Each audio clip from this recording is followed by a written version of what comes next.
രചകൻ ഉളിയന്നൂർത്തച്ഛനും നമസ്കാരം. ആർദ്രാമൃതം ചാനലിലേക്ക് ഏവർക്കും സ്വാഗതം. പറയിപ്പെറ്റ് പന്തിരുകുലത്തിലെ പാണനാരുടെ ജീവിതകഥയാണ് ഞങ്ങൾ പറയാൻ പോകുന്നത്. പരരുചിയുടെയും പറയപ്പെണ്ണായ പഞ്ചമിയുടെയും ഒരു മകനെ ഒരു ദരിദ്രനായ പാണനാണ് എടുത്തു വളർത്തിയത്. ദൈവങ്ങളെ പാടി ഉണർത്തലാണ് പാണരുടെ കുലത്തൊഴിൽ. ഇതിന് തുയിലുണർത്തൽ എന്നാണ് പറയുക. ഇത് അവരുടെ ഒരു അവകാശവും കൂടിയാണ്.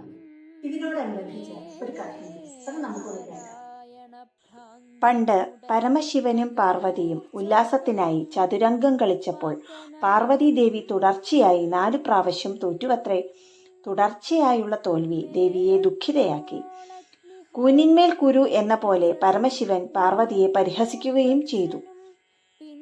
രോഷാകുലയായ പാർവതീദേവി ഒരു ചതുരംഗക്കരുവെടുത്ത് മഹാദേവനെ എറിഞ്ഞു.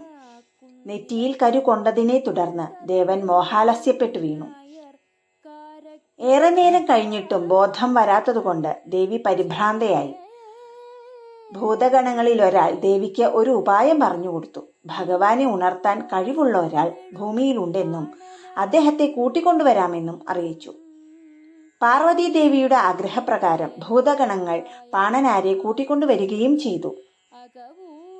പാണനാരുടെ ഭക്തിസാന്ദ്രമായ പാട്ട് കേട്ട് പരമശിവൻ ഉറക്കമുണർന്നു.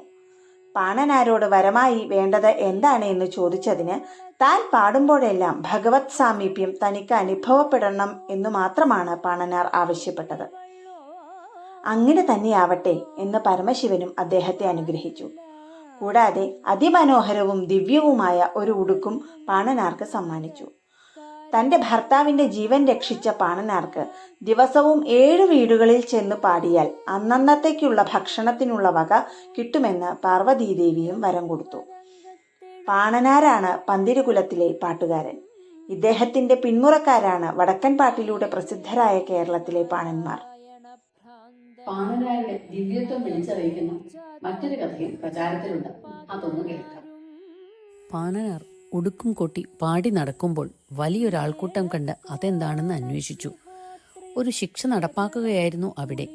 12 വയസ്സു മാത്രമുള്ള ഒരു പുലയ ബാലന്റെ കൈവെട്ടാനുള്ള ഉത്തരവിട്ടിരിക്കുകയാണ്.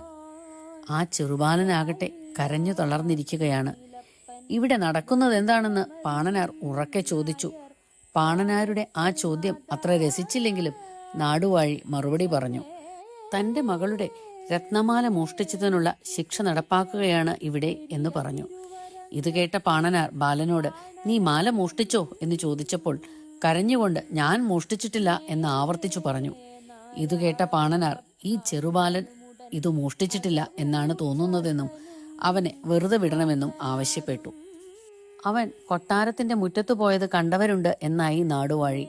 പ്രാകൃതമായ ഈ ശിക്ഷ നടപ്പാക്കരുത് എന്ന് പാണനാരും മാല കണ്ടുകിട്ടാത്ത സ്ഥിതിക്ക് ശിക്ഷ നടപ്പാക്കിയേ തീരൂ എന്ന് നാടുവാഴിയും ശഠിച്ചു. എന്നാൽ അതൊന്ന് കാണണമല്ലോ എന്നായി പാണനാർ. ബാലന്റെ കൈവെട്ടാൻ ഭടൻ വാളോങ്ങിയപ്പോൾ ആ വാൾ അപ്രത്യക്ഷമായി. ആൾക്കൂട്ടം അമ്പരന്നുപോയി. താൻ 1 മുതൽ 10 വരെ എണ്ണുന്നതിനുള്ളിൽ മോഷ്ടാവ് ആ മാല തിരികെ കൊണ്ടുവന്നില്ലെങ്കിൽ അയാൾ ചോര ഛർദ്ദിച്ചു മരിക്കുമെന്ന് പാണനാർ ഉറക്കെ പറഞ്ഞു.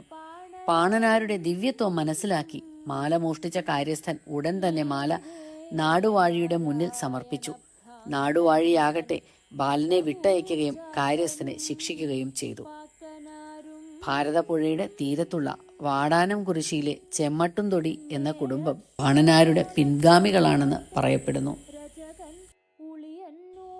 മറ്റൊരു സവിശേഷ വ്യക്തിത്വത്തിന്റെ കഥയുമായി വീണ്ടും കാണാം. കാരക്കൽ മാതാ ചെമ്മേലുപ്പുകൂറ്റൻ പെരിയ തിരുവരങ്കത്തെഴും പാണനാരും നേരെ നാരായണ ഭ്രാന്തനുമുടൻ അകവൂർച്ചാത്തനും പാക്കനാരും